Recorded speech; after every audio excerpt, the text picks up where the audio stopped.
Welcome to Dirt Secrets, where we dig deep into the stories, strategy, and surprises of building and buying in Central Florida's hottest neighborhoods. We're Kim and Amanda from Builders Concierge Group, your insiders in the builder world. From helping builders create custom urban infill projects, even when that means knocking down an old home, to guiding buyers and relocation clients through every step. We know the dirt, the deals, and the details that turn big dreams into beautiful addresses. So grab your hard hat And your coffee. Let's dig in. Hi, and welcome back to Dirt Secrets. I'm Kim Griffin. And I'm Amanda Wood. And we're here today to interview Itai Guy from SGC Holdings, also part of our family at Maker Homes. So let's talk a little bit. We're going to get to know Maker. We could hear a lot of information about who is Maker. And he's been represented by us for the past 10 years or so. And we have been with him along every step of the way, including rebranding. They're building about 25, 30 homes, sometimes more if we have multifamily every single year in the heart of Central Florida. All those amazing zip codes around downtown, College Park, Winter Park, Maitland, Soto. We've got some amazing stuff coming up in Colonialtown, just a lot of downtown, a lot of great homes coming up. We're going to get to know him. I'm going to let him tell you his story instead of everybody asking us about him. So let us introduce you now to Itai Guy. Thank you. Thanks for coming out on with us today. I appreciate thank you for having me here. Thank you for the introduction. We want to hear a little bit about SGC. SGC is the main source behind Maker Homes. Let's talk a little bit more about your development. Sure. company. So the power behind the scenes, SGC Holdings, SGC stand for the initials of our founding partners. Last names, S stands for Sarapi, G stands for Guy, myself, and C stands for Carmi. We all have known each other on a personal level for many years and formed the company back in 2017. Started in just the simple, with your help, buying tear downs in College Park, in the heart of College Park, and redeveloping and slowly expanding still in the heart of Central Florida.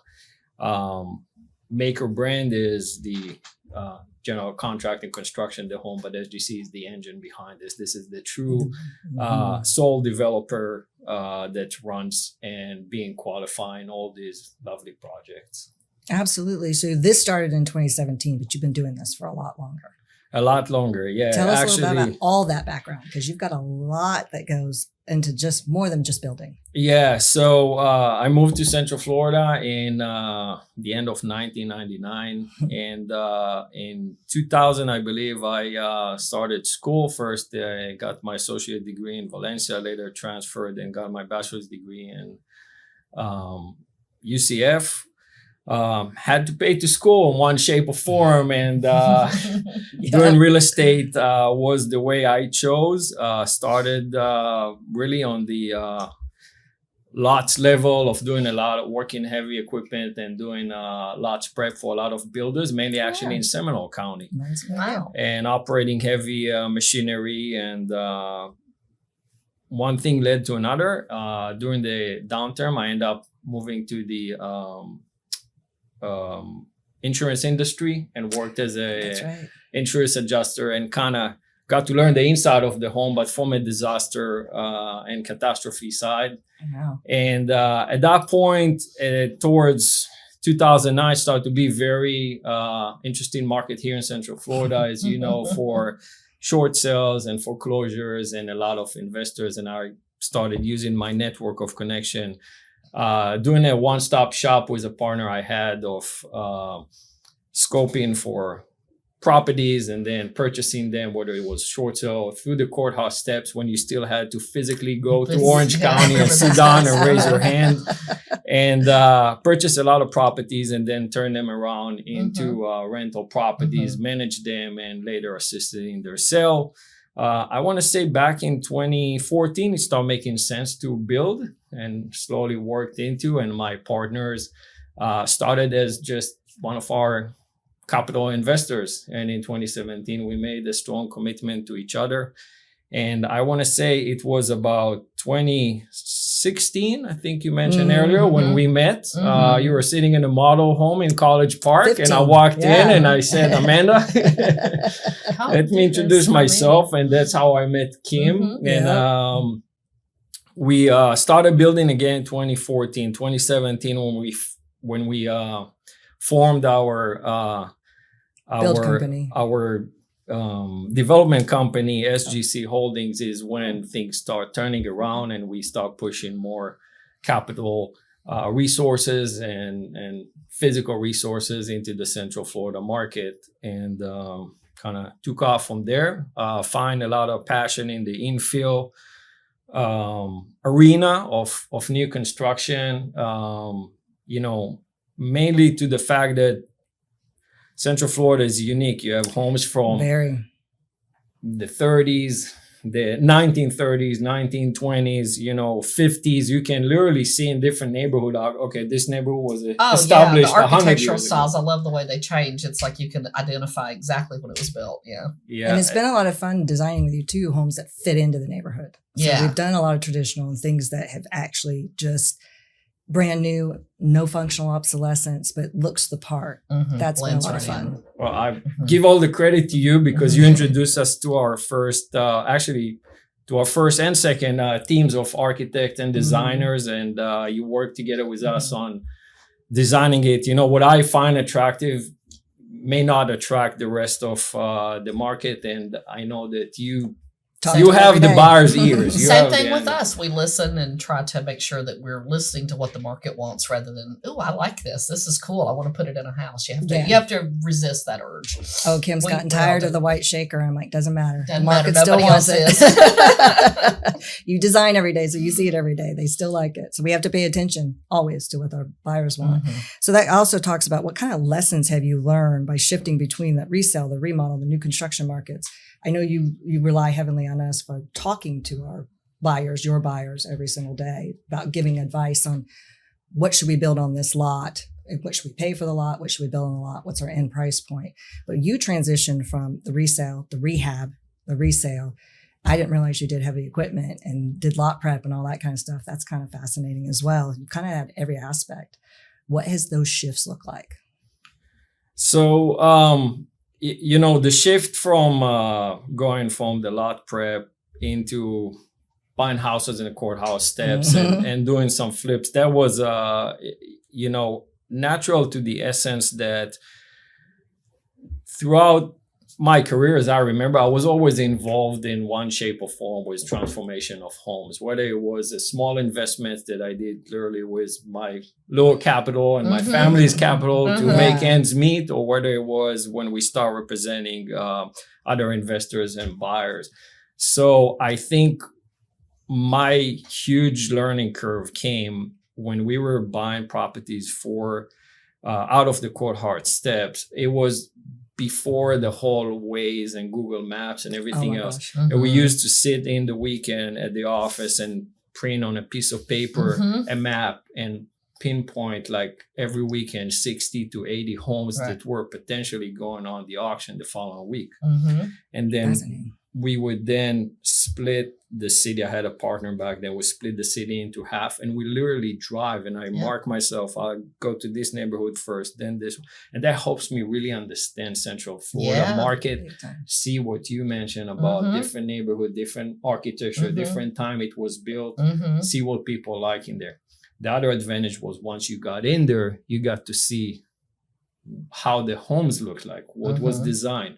What is the difference between the 8-foot ceiling and the 10-foot ceiling and show doors and tall doors and all the weird stuff, and what's the handyman special on additions and what was done poorly and right. And that was a huge learning experience. So the transition into new construction came very natural after knowing the town and learning and fixing a lot of problems where people were like, oh, I think it would be great if I enclose my garage, and you look on there and you're like, doesn't count. This doesn't work. So that's how we got into it. And then, like I said, having the right team around you to help you with design. You ask about how do we choose which plan to put Right. on what lot.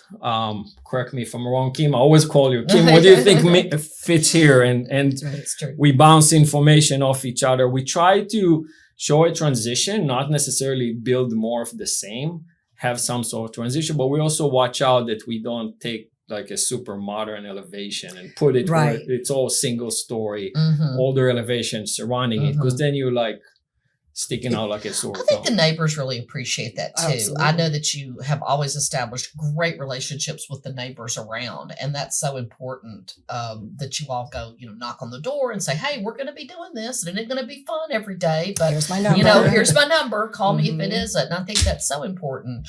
And a lot of especially the medium to larger builders, they just don't think about those things until there's a problem. But I think that's important to fit it in with the neighborhood and make the neighbors just as happy with the Mhm. end result as the new neighbor I mean, is. when we talk about this, I think in every episode so far, communication. Mhm. You have to talk to everybody. And as long as people know that we care and we're listening, we're there to bring their property values up. We're there to make everything better. So it is a process and there's a price of improvement, but the communication is there and you hand them off your phone number. Keith is the one that's on every day. He's going to give you his phone number. So we're going to make sure. I've gotten calls from my sign bay in there. I hand it off and you immediately take care of everything. So I think that's a big piece of doing infill, is making sure that you care about the people around you, not just in the design. Mhm. Well, I always like to say people don't know what they don't know. That's so correct. unless They someone don't. calls you and say, "Hey, there is a problem," you don't know about You it. So you don't. think all the neighbors Mhm. love and Then everybody's support happy. you. So I always, They usually whenever end I up get a loving us call, at the I end. share my cell phone number. Like, "Hey, call me. That's Mhm. okay." That's right. Yeah. And I can't and fix it if I don't know. And you've never told us not to share your number. Mhm. no, it's always. awesome. And another lesson I learned is just be. And I must add that all my partners, we share the same, is you Mhm. must be brutally honest with, Yes. with the people you talk. And Mhm. more than once I spoke with someone and they complain about how the crew starting too early or this. Right. And I tell them, I said, there is limitation to my control. If I Mhm. order lumber package, it's showing up from a lumber supplier. I can't control what Can't time say the that. driver Make sure leaves. you deliver between 8 and 8:15 because that's the window. Yeah. So we Doesn't try and work like help that. and we try and be communicative with in that Absolutely. aspect. And You've full done a super job. transparency. Mhm. Always. I think that's Mhm. key in every aspect. So talking a little bit more about the houses and the things like that. I mean, we've got unique challenges we just talked about. Trends and seeing the buyer preferences. We've gone through a lot of those kind of things. I think that's a big thing, is listening to our buyers, making sure that we're developing houses. You're not afraid to develop a whole new plan if the lot is correct. We do have our bread and butter plan with Itay that is an amazing floor plan, and we sell it just constantly. Different elevations, so you don't ever know they're the same floor plan, but you're not afraid to design a new home and put what the market's asking for on there. We just did a single family, brand new home, sold it way before it's finished, and breaking records in Maitland right now. So we're going to keep looking for those big lots that allow stuff like that. How do you balance kind of that efficiency and design? So you have incredible margins. You have a lot of investors. You constantly are looking for land. You're constantly buying. You have a lot of people because you're also turning great profits with them, especially on the rental side. So that's a little different side of the market. But how do you balance making sure you're giving the market what they're looking for, but staying economical and keeping those great prices that you're providing? So, my partner, again, the development company, Ophir, it's kind of flowing towards his part of the business, but he's very sharp individual with strong background in company formation and financial background. And what we do is, at the end of the day, it boils down to two very simple things, in my opinion. One is, don't fall in love in your product. Like, if you fell in love with a certain floor plan, it doesn't mean that everybody else loves it. With me, it's very easy. I don't eat bananas, but most people like bananas. So, I cannot not sell bananas in my grocery store, right? So don't fall in love. And the second is, the numbers don't lie. So I can't tell you how many different Excel sheets I've seen whether it's properties for sale, properties for rent, commercial, residential. I've seen so many. And we came with one that works for us, and the numbers don't lie. And when I speak with sellers, when we have those conversations, I tell them, I said, I know that for you, this is a very emotional process. For us, you have to understand, we're looking at it as a business point, and we have a number that we got to be in. Right. We can go a little bit to the right, can go a little bit to the left. By the end of the day, I want you to know that we are your buyers. We are going to close. We are going to pay That's what right. we say we're going to pay, but we're not going to all of a sudden, go from X to X times 2 or whatever that number is. And so when we go to be successful in what we do, I think that there is many things in construction. Kim and I can have a conversation about, are we going to do wood floor? Are we going to do carpet? Are we going to do cabinets to this height or cabinets to this height? I can try and work this later, but I only get one chance to buy That's right. the Right. land, and I only get one chance to pay for it. If I purchase a land and I didn't purchase it right, I cannot That's get right. money Fix it. back, You and can't I fix cannot it. move the land somewhere else. Can't change the value. And Can't that's fix it. one thing that we have to be, very focused on. I believe just yesterday we shared a property that we drove and we looked and That's we right. weighed the options, and we said, we would love to build there, but that's not going to work. It's not going to work. There's some challenges behind it that are going to be noisy. And I think you've really helped us too when we're approaching a seller Yeah. about selling their home site. We work backwards because they have a number in mind, but we're like, here's why the math. And when you do the simple math with them, like this is the most we can sell it for, and this is what it costs to build. As soon as you do that math for them, you can just see the light bulb go on, and they're like, oh, okay. They don't always like the answer, but it gives them knowledge. They don't feel like you're trying to just, grab a bargain. They understand why you're offering what you're offering. And I think the educating them is real. That's the most important part. And you've really, it really has helped me have that conversation with sellers before. And it's like, I don't know, that's what we're going to pay. Now it's like, here's why we're paying this. And they really resonate. And things change daily. So we went through the supply chain. Now we're going through more labor issues. So there's always kind of challenges. We buy a lot of land off market. We have a lot of things that come directly to us. But we also go looking for everything online that gets listed. What do you find are the biggest challenges when we're going after something that's listed that you see priced wrong? They think they have a different value. So educating them and going, no, the value of this property is this, and this is why it's non-conforming if we build 2 homes, even though it's an R2. So what does that look like? And how successful have you been when they're drastically different?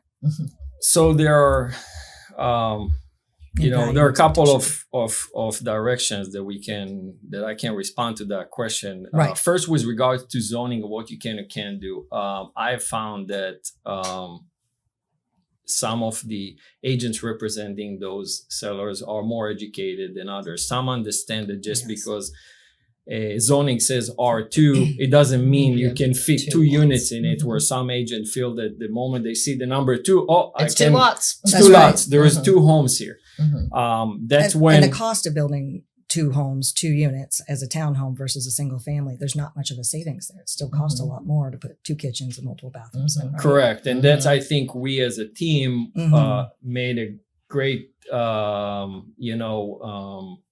guess, dialogue and shared information with each other, where you now know this, like, hey, if I'm building a duplex, yes, there is a shear wall and I'm saving on that shear wall, but that wall got to be fire rated. We're building twice the amount of bathrooms, twice the amount of showers, twice the amount of kitchens, twice the amount of garages. So it's not necessarily the building, you're not doubling 2 your homes, profit. you're not doubling your profit. Taking up square footage that doesn't have bathrooms or kitchens in it actually can drive that price per square foot down. So Correct. A lot of people are like, I don't need this big of a house. And if we can't build a small one, it won't appraise. So this is how we do that. So it does change things. So that's a big piece of why we're trying to do this. We really want everyone coming out to us and asking us about these things. What is the value of the property?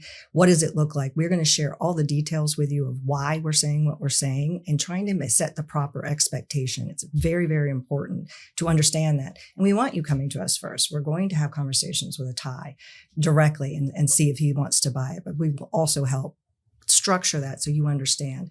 We don't want to set the seller's expectations wrong, and we don't want to spend time as the agent on something that's not going to work. So I think that's a good part of this conversation that we're addressing right now. And that's why we do go into offices and educate, and we have a lot of land that comes to us off market. So it's knowledge. Knowledge is power and communication. So it still goes back to all of it. What do you think some of the biggest misconceptions that buyers and general real estate agents have about new construction? Well, if you allow me to quote you, there's two big lessons you taught me. One is that people buy houses, not machine. People, I take it back. People build houses, not machine build houses. Yep. And sometimes we would have unrealistic expectations from buyers where they would walk in and like, oh, I can see that, this tile line that runs throughout, it's by 1/8 of an inch off, or I can see that my wall or my light fixture is like this. We never said we won't fix it, but you have to understand that at the end of the day, there was a hardworking individual that came there and actually attached the light fixture to the wall, or finish your drywall, or installed your flooring. And Kim, you're being great in saying, hey, we have to educate our buyers that humans build houses. Human build houses. This is not a CNC machine and it's going to come out straight. And there is craftsmanship involved in houses. And, that's one of the challenge we see with buyers. Another challenge that, we've been noticing is that, again, you taught me that people don't know what you wanted to have in the house versus what you end up installing. So we might sit down and prepare plan A on lot, whatever. And then we're doing a nice, beautiful selection sheet. And by the time we need that backsplash tile for our kitchen, which is 6 months down the road, that tile has been discontinued. It's gone. And we would have a hard, break because we thought, oh, it's going to look so beautiful. So perfect. And then it end up being, something else that we know. And then Kim taught me a long time ago, said, nobody's going to know what you wanted it to be. They're just going to know what you made it. What it is. And you do an amazing job of making sure everything looks incredible. There's no perfect choices. There's lots of great ones. And you have to get people to wrap their head around that when they're picking out things. They're like, they'll get hung up on one item. And it's like, no, the first thing you put your hand on is probably your best choice because your eye was drawn to it. But like I said, I call them happy accidents. Sometimes we're building a spec house. They're like, oh, we put that in the wrong place. I'm like, looks great. Let's go with it. It's a benefit of building a spec house too. So we don't have somebody tied to something that we can no longer get that's disappointed now. So there's value in the way you build is speculative. You're not really into the business of building directly for them because of the volume. Is that correct? Correct. Yeah. Or I think what separates us is, and I truly mean it, is we have a design team that really has been doing it for a long time and understand the market, and you got to please the mass, right? Right. So 95%. You will never please everyone. That doesn't exist in any industry, in my opinion, but you got to please the mass. And as long as you design wide enough, you'll have a variety of buyers and homeowners that would, love to call one of our homes their home. Absolutely. We just in a different market niche than the custom builders. It's a different industry. Right. We just chose our path to be, of a different one. Well, let's talk about custom a little bit, because you are a custom home builder, but you build speculatively. So we help with you. These are not, what we call builder grade materials. You build a phenomenal home. You have incredible standard features, from smooth walls, open cell foam insulation. I mean, there's so much we can go on and on about the way you build a home. The difference is you're making those selections instead of working individually with a buyer, which could add 2, 4, 6 months to the process, depending on the amount of change orders and things that they do.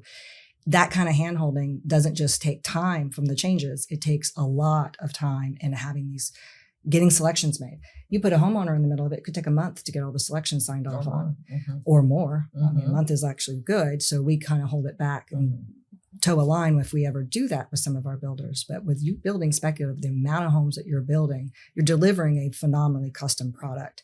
You're just doing it speculatively instead of allowing somebody to pick each and every little thing. Do you agree with that? Yeah, thank you. Because I hear more production when we're not custom, and there are differences. That's more of a land position and a whole different model as well. Mhm. So in SGC, our model is to try and be, quality level and take quality into the volume game. Right. The national Exactly. builders have great systems in place. Mhm. That's right. I'm not talking They're about the machines. product, Yeah. but they have great systems in place that we try to adopt from our experiences, Absolutely. both in the remodel arena. My partner Ron has been in the commercial arena. There is a lot of commercial grade construction that is a little bit ahead of our residential world. It's For true. example, the whole Mhm. thing related to technology, Mhm. efficiency in air conditions, Mhm. efficiency in insulation, efficiency in the low voltage and Mhm. lighting system. That's Mhm. always ahead of the game on Commercial commercial. innovates That's first, right. yeah, to cut So cut we, overhead. so Yeah. we try to bring that information, my partner's experience in that Mhm. arena and our buyers' feedback and combine it into, custom design something that we would like. And we listen That to you. applies to the I can masses. share with you that every time that we have a dilemma in our development Yep. company, like, we look together at a lot that we're about to purchase in one of the neighborhood in town. And we're like, should we go with 2 homes here? Should we go with 1 home? At the end of the day, I can share a big secret with you. We're like, okay, let's call Amanda and Kim and say, what do you think? What? Because they're the ones going to need to Sell it. market Right. and sell it. Mhm. So And after walking around the neighborhood, I changed my initial That's right. opinion. So it's like you said, it's getting on the ground, it's getting to know the neighborhoods street by What street fits in. and deciding what is the best fit for that. And what's best? It for might the not market. be the best fit one street over, but on that street, this is the best fit. Yeah. It becomes it's a very good conversation to have constantly. Mhm. And you sharing your things with us, to me, the way you build a home and do some of these more technologically advanced things, because you do a lot of these things, you're also limiting your warranty. So by doing it right the first time and building such a high quality home, you can really know that you're going to get limited warranty calls, which saves you time and money as well. So And making the- sure it's built the right way and gives them what they're looking for. It And saves makes the a new lot. homeowner happy too. Nobody Oh. likes to move into their house and have subcontractors coming in and out. Or not show up because you've been home waiting to let them in and they don't show up. They got Mhm. broke down, whatever, and everybody's mad. warranty costs money and makes no one happy. No. So anything you do to one of the prevent things that. that, Amanda, I got to give you the credit, is you encourage us to encourage our future homeowners and buyers to get their inspectors in, get their That's right. appraisal in. Get it done fast. We love the inspectors. They help us with our QC. Right. We have our internal QC, Mhm. We but become if it- lifeline. if Mhm. it makes someone do. happy and Yeah. comfortable, I mean, Mhm. we work in The a more we very catch small up front. pond, and It there is is. competition. It That's is. right. And that's Mhm. why I share my number. Mhm. Don't hide. Our office is in the Mhm. heart of where we build, and Mhm. come on in. Can I promise you that everybody's going to be happy 100% of the time? Of course not. But you'll make them I happy. absolutely attempt are- as hard as I can to make them happy. Yes, you do. Some of them are unreasonable, and some of Mhm. them I'm surprised. Like, how come you never told me? We'll come. We'll help you. Right. We had one of our past buyers called like 3 or 4 years after he purchased a home, and he wanted to refinish a wood finish front columns on his home. Mhm. And he asked me, hey, what kind of stain did you use to do it? And I'm like, don't worry about it. I'll send my guy. He'll take care of Exactly. you. It's where our marketing money goes to in our relationships with our homeowners. That's We're right. not going anywhere. We don't want It's them to important. That's go right. anywhere. I will say one thing, a lot of builders, when you give them the punch out list from the inspector, they That's start right. challenging it. You always take it and say, thank you so much. This is going to make everything so much easier because you now have a written list of what the homeowner expects. Right. I mean, how easy is that when your expectations are set with a written list and we have something like, and it's like, That's a why are warranty you- item. Why are have you to. challenging this? Because I'm trying to help you here. And your attitude and your whole staff's attitude about the inspection list has always been phenomenal. It Mhm. really helps to go back to the homeowner and say, it's going to be taken care of. Don't worry. Makes everybody smile. Well, and then you get your trades in when they have time, when you're still in the home. Right. When you Instead of still saying, own the home. show up in this window and then Mhm. something happens and they don't. And it's Mhm. just better. It's Mhm. better for everyone. And I wish every builder would do that. Yes, please. It's great to have a second set of eyes telling you, here, get this done before we close. So let's talk a little bit more about, well, SGC. It's Maker Mhm. Homes as well, but let's talk a little bit more about the development company and things. What projects do you deem a smart investment? Because you do and buy homes that we tear down, rebuild. You've done big multifamily projects. You've also built rental homes. How do you make those decisions on what's going to give you the best return on investment for your investors? And that's going to look the right way because you do have really high numbers. So we actually, if we have to describe our entrepreneurship or our development company, it basically has two legs. One leg is the infill resale of those homes and higher end townhouses. We're not in the starter home arena. We're in the mid 1 millions on single family homes, and I want to say the 700s to 900s in the townhouse or shared wall product for sale. And then we have our second leg of where we buy and hold properties, where we would actually take the development and do everything from site work to vertical construction to actually tenant placement and sitting and managing the home. We manage our own properties. So in SGC, I think what separates us is that we have the knowledge and the resource and manpower and sales teams to do it all. Meaning we know how to take the raw land, whether there's a structure or not on it, and whether we need increase the density, change the zoning, or just go straight out and rebuild what's already been approved for, and whether it's multi-unit or single unit, and turn it around into a finished product. How we select which one is better, we normally do an analysis of literally, like you mentioned, driving the street. We'll get in the car, whether it's my partner Ophir, my partner Ilan, our partner Itay, myself, whether it will be you. How many times I said, Amanda, can you please drive the street? Tell me, give me your feedback. I will drive there, but give me your feedback, because I may look at it with different eyes, and so we actually drive where we buy. Now, obviously, our experience allows us from time to time to land an opportunity that we already know the street, or maybe even built on the same street. We have one street in College Park right now that we own 4 lots on. That's right. But we actually, get our boots on the ground and drive around and see. And then at that point, we analyze based on what else is on the block, what else is across the street, what the neighborhood is short of, how would those rents look like versus sell, and what does the lot itself allows us. And that's how we made that decision of which direction we're gonna go. Another thing is we're being very creative with home sellers, property owner sales about how we do. We've done numerous amount of JVs in different shapes or form. Right now we have 2 JVs that are currently being worked at. So we try to be very agile, I guess, how we approach an opportunity. Numbers don't lie. That's what makes the most sense. We talked a little bit about what we wish resale agents would know more about, just as far as R2 conforming and setting the proper expectations. There is about a 15 to 20% difference in resale homes and new construction homes. So talking a little bit about the process with you, and then we want to share a little bit about how that helps with insurance, how it helps with the value of the home and why it appraises higher and all that kind of thing. I feel like a lot of resale agents out there want to position their offers based off of older homes.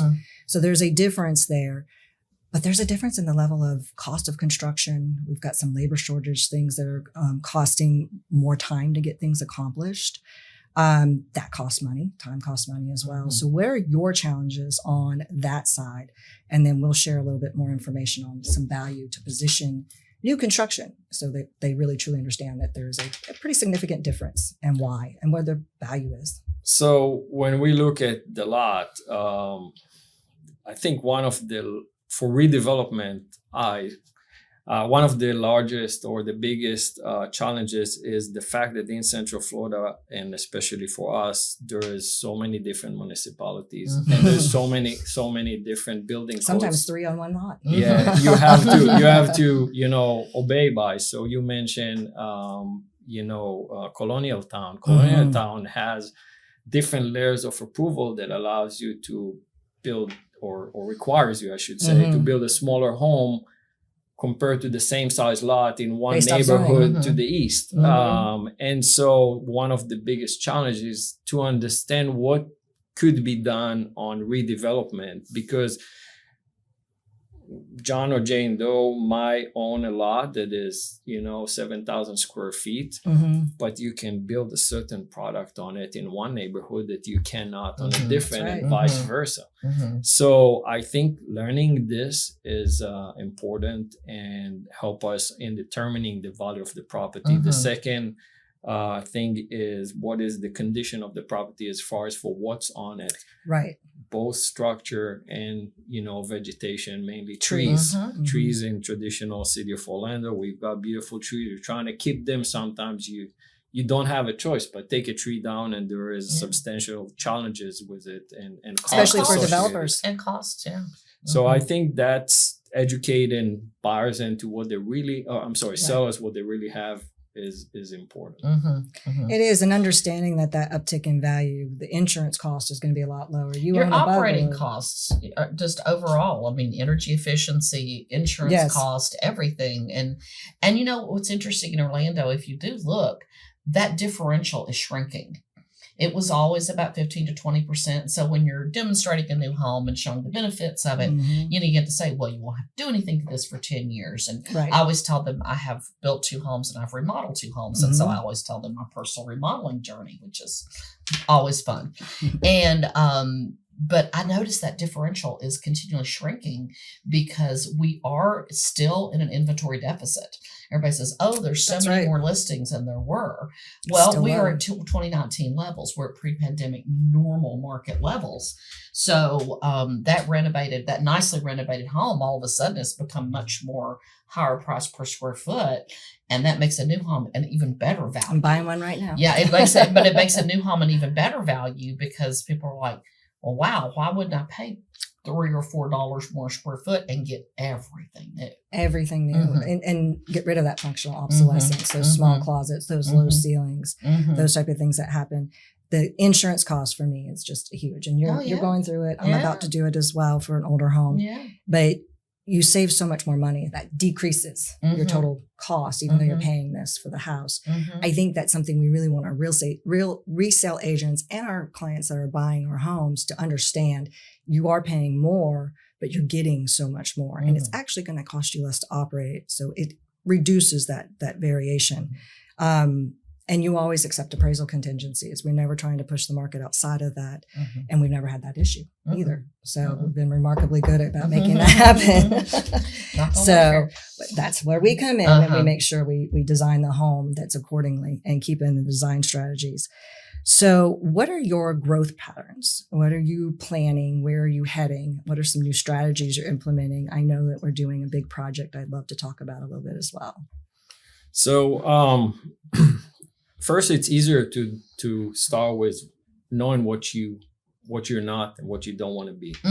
At SGC, we had over the years been approached with many opportunities by larger land developers or track owners, like, hey, come, here's 40 acre down by Celebration, or here's 40 acres in St. Cloud, or we have 4 builders here. We need 1 custom. Would you want to walk in here? And that's where we don't want to be. We don't want to be out there and compete with the nationals and be one of many. And so that helps us where we focus in on our product. Now, we do realize with open eyes that this makes also, more challenging because there is less availability of product. I mean, obviously you walk into a neighborhood and it's not like all the neighbors in the street want to sell. I think it's charming. So that's a challenge. But to take us back to, I assume you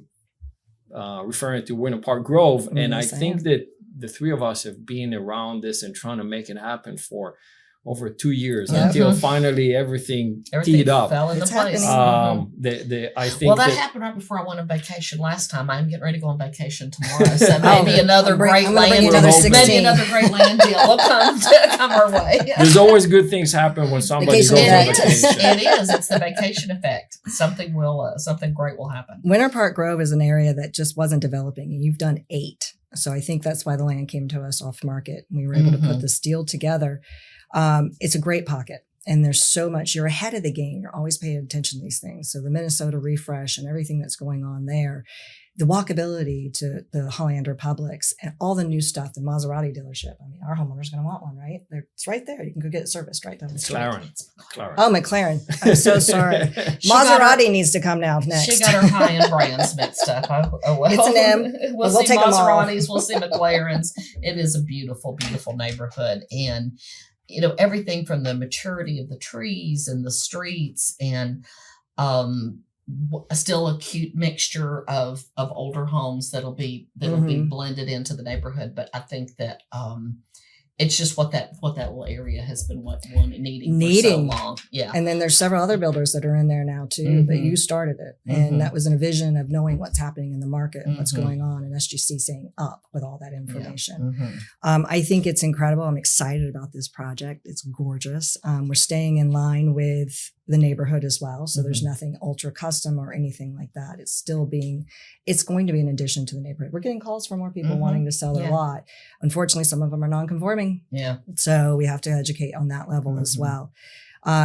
So, by the way, that is on Miller Avenue and 32789, right behind the new McLaren dealership. McLaren. And, right off the McLaren dealership. So please come check that out. We will be opening a model in about the next We're going to have a model. 30 days or so. And then we'll have a grand opening by stay the tuned. end of the year. Yeah, stay tuned. That's going to be a whole lot of fun. So I think knowing that you're doing these projects, if you have more land in that area, guess who's buying? Yeah. Give us a call. Call me now while she's on vacation. Make me look good. So I think that what we're doing in that is a mix of design elements as well. So I want to talk a little bit about what the model has and the strategy behind that, and giving those different levels of price with these superior construction techniques and stuff. And I'd love for you to tell us a little bit about how you're handling some of the septic stuff that we're doing, because that's ahead of the game as well here in Central Florida. Yeah. So as far as for designs, we have a lot of dialogue, and sometimes we see things eye to eye, sometimes a little bit less about what goes in our homes and what's the budget. Because one thing that we try to make sure is that it's funny, most people, I would assume, are trying to push their prices as high as possible, but in this environment of inflation and high interest and everything, what we're busy all the time is pushing our prices down. Like, how can I invest less in developing a property and building a home so I can sell it for less, so I can make it more affordable or more marketable for a wider amount of buyers. Winter Park Grove, in our model, we pretty much gave Kim almost a free She's been having fun with it. free Really tickets nice to stuff go in there. and get. We wanted to show what can be done. We didn't want to overbuild and take 2 lots and combine and make one large home or something. We didn't want to have a bunch of here are 50-foot wide lots. All of a sudden, here is like 150-foot wide lot with a huge home. We wanted to try and blend in, slowly show, the redevelopment, but not in an intrusive way. And so we gave Kim, free hand in upgrading some of the selection, and, come and see. I want to keep it a surprise. I think the difference is these are things that can be done after. The main course is the way you build the home, the quality of the construction, the smooth walls, and you're never going to change that after. And once you see the texture on the walls, you can't unsee it. Keith's going to hate this part. It does add quite a bit to the process and the expense, but it makes a huge impact, and it's extremely important. So you're getting all these things, but we might not have the cabinets to the ceiling. So stuff costs money and it costs time. So as we have a house that's beautiful and gorgeous, but we can give a different price point and hit a different value. Just because you can afford it doesn't mean you want it or don't want to spend that. I think that becomes important. So we're giving different levels and very high quality of construction in these homes that are going to appeal to the masses. We're doing pools in the majority of them, correct? Or all? Correct. Our experience have been that once you in Central Florida, once you cross a certain amount of price, the expectation is for the pool to be there. It And is. so we try and incorporate pools in our homes. These homes going to have pools. All of them. Okay. And so I think we decided that we might leave, pool to the very last minute. And a couple of them, because there's always the one So they're going to be or two wired. families that like, hey, I don't want pool, or vice versa. They don't want the pool that I think I can put there. That's They right. want to Right. select their own pool. They want to design The something pool else. becomes super important and they want something different. So we're going to try and leave that option on the table for them as well. You asked me earlier about sewer solutions. So just in very short, most of the neighborhoods in Central Florida, they do have sewer service. Some mainly on county, they don't. And so we're in a constant search of the best way to redevelop and keeping that as effective as possible. We are found a technology that is new to us, but it's been around for over 30 years. And then we're in the process of getting that approved And with it the was local approved? municipality to get Yeah. it so we can connect to the sewer system in an affordable price in a very efficient way. So Very we're excited efficient. about Save that that. land of the space. It will also help with taxes and different things as well. Correct. So it's just I prefer septic. I know some people don't, but it saves a lot of money. It saves a lot of things, but it does take up space. So that challenges some things as well.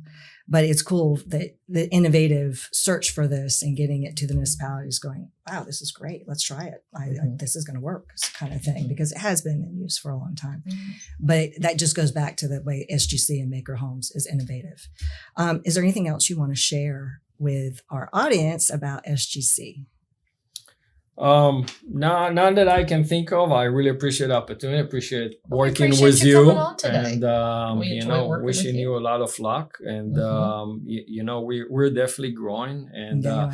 if there's one challenge that the listeners can help us with, it's always the hardest part in our business is to find the land, and finding land obviously in the right value. That's right. So Correct. that's something we don't take breaks on. We're always flipping Yeah. stones and speaking with people, and that would be something It's time that consuming. we Yeah. want to, Calls. Well, and it's improve different on. than a lot of builders too, because sometimes they're taking from one project, flipping into another. You constantly have some cash flow going on where you're looking to invest. So you're almost always in buy mode. So it's important that our listeners, both realtors and buyers and sellers, know that we need to address it and bring it to you first and foremost so that you have an opportunity to look at it. If it's not for you, we can always direct maybe a different level of whatever is needed if it's not the right project or the right location. Like you said, we're not going out to Osceola. You can't be everything to everybody. You've got to build what you're You have to best be at. hyper-local. The other thing, I think our track record, I know our track record proves that when we go under contract, we go under contract to close. That's right. I think in all the Every- years, almost 12 years we worked Yeah. together, I think maybe once or twice It's we end not up been back much. in from Yeah. a contract, and it was for a legitimate Big reason. Right. time, It legitimate wasn't reason. for Significant cost. it was of one land. that comes to mind. We were going after a project in Colonialtown, and there were a lot of trees on the property, and once we did our due diligence, it just financially did not make sense. Right. And that was like 3 years ago. When we get on the contract, we try and do as much of our due diligence up front, so we get to a very high comfort level that we're going to get on the contract, we're going to close. And I feel very confident saying that in SGC, when we put a property under contract, we take it all the way. Yep. That's We right. buy certainly it, do. we develop it, we sell it, or hold it if it's a rental, and when we move on. And so I You think use your due that's- diligence to make we sure. deliver. You We do. deliver. You do. And you indeed. always close. The few times we didn't, just understand there's a tree fund for developers. There's $200 per circumference inch. So we're educating this market and all of our listeners, both realtors, sellers, etc. the developers aren't just taking the trees down, they're also paying $200 per circumference inch. That usually ends up doubling the cost of tearing down trees. So if your lot has a lot of trees, you need to take that into consideration when you're valuing that property of what you're going to sell it for. So I think that becomes really important. And that was the surprise on one of those lots. I remember there was another one in College Park, I think on the corner of Parr, that had the same problem. So that's important to understand as well. So, okay. Well, thanks for joining us again today. It was a lot of fun, and you'll see us next time on Dirt Secrets. That's another episode of Dirt Secrets, where we uncover the real stories and strategies behind building and buying in Central Florida. If you're a builder ready to make your mark with a custom urban infill project, a buyer looking for the perfect home, or someone relocating here for a fresh start, we're here to guide you from blueprint to closing. Make sure to follow the show on your favorite podcast app so you never miss a single secret and to stay ahead of the market. You can find us at buildersconciergegroup.com or on Instagram and Facebook at Builders Concierge Group, where we share listings, behind-the-scene tours, and sneak peeks of what's coming next. We'd love to hear from you. Send your questions, your dream home wish list, or your own dirt secret, and we might feature it in a future episode. Remember, whether you're breaking ground, buying your first home, or finding your Florida forever home, the right property isn't just built, it's crafted with the right team, the right strategy, and the right connections. You've been listening to Dirt Secrets, and we'll see you on the next episode.